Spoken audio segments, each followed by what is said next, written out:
My name is Garet Prior, and here's the presentation, Ashland by the Numbers. So I started out by asking a few kind of simple questions that got me into this, sort of what are demographics? And if you look at what are demographics, they're this market or segment of the population. We track these age, gender, income, race, these other sort of categories and groups. And so why demographics? You know, how can these numbers, can they be used? How should they be used? I think that's good to kind of look into that to couch this discussion. And there's a variety of different things. One of the things that kind of stands out for me in this list was I used to work for a state economic development agency, and you would see that there's certain numbers that they would use in site selection in looking at communities. And so if your location, no matter how bad you wanted a certain type of business, if the numbers didn't stack up, then that business wasn't moving there. And so that helped me see it as a planner then in looking at how can you set up a community, what numbers should you be looking at if your community desires or wants certain types of businesses. So as long as you'll have me here, I'd love to do this kind of annual report on updating some of these demographics and numbers to see where we're at kind of year after year. And so that's what this is. The packet, it's in your agenda packet. I'm just going to go through kind of what I thought was pretty interesting from each one of these slides to sort of highlight it, and then I'll take your questions at the end. So for the population numbers here, I really think this kind of shows the population trends throughout the state. Stood out to me in Bedford in the last 3 years has lost close to 4.4% of their population, while Purcellville there in Northern Virginia has seen an 11% increase in the last 3 years alone. And you can also see that the persons per square mile, where that new population growth is actually going into more compact or more dense housing. 2,453 people per square mile in Purcellville, and that's compared to Bedford, which is, according to this, less dense or a little bit more rural than Ashland. Also to look at in population here is just Ashland's diversity kind of stands out. When you look at other small towns in Virginia, Ashland has the highest percentage of African Americans compared to those other 5 that are up on the screen. This is, you see that population then carries over to our surrounding Hanover and even up with the state averages. And I think that can be a real selling point for a community. People are looking for diversity, and I think that's something that comes out a lot in what makes Ashland Ashland. We see that in the comprehensive plan, kind of continuing that into the future. This is where our population is at. This is grouped by the census blocks, so it kind of takes them down to being as small sort of a geographic area as they are. And I threw up the 3 yellow circles on the map to kind of show where I saw, at least spatially, our population kind of densities or centers were. And with that kind of comes off some other questions from my mind. You know, how are we coordinating services to these different areas?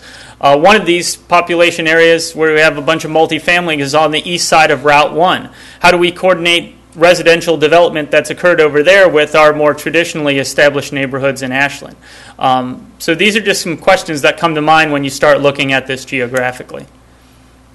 As far as education goes, Ashland, along with, we're pretty close percentage to Culpeper, but has the lowest of any of those 5 small towns percentage of high school graduates in the community.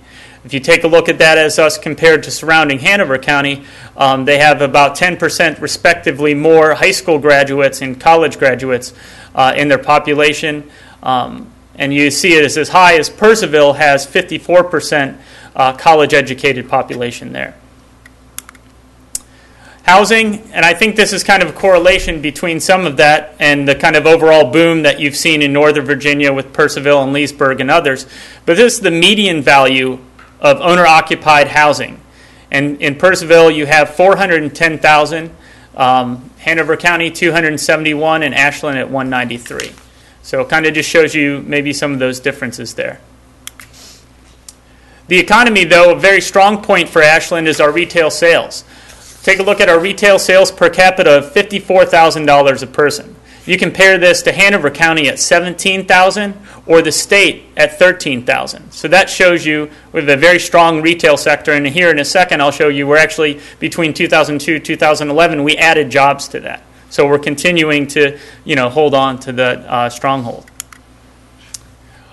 This workforce, though, is getting older.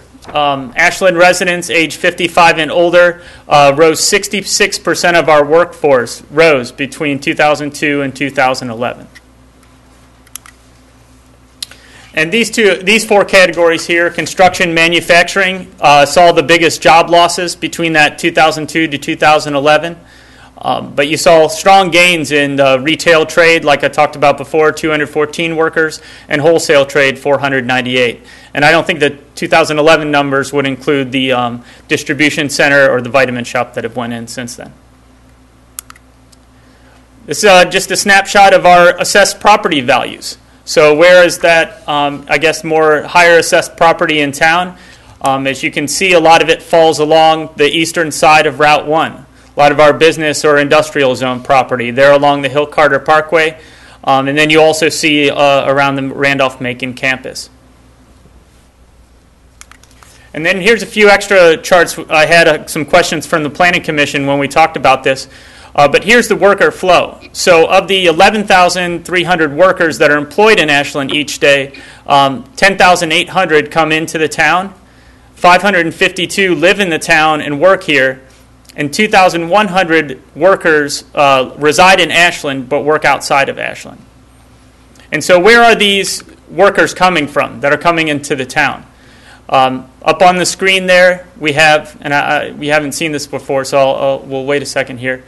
But of those 11,300 jobs coming in, 28% are coming in from less than 10 miles or reside in the town. You have 40% in that 10 to 24 mile range, which kind of brings you down into Richmond, northern Henrico, that area.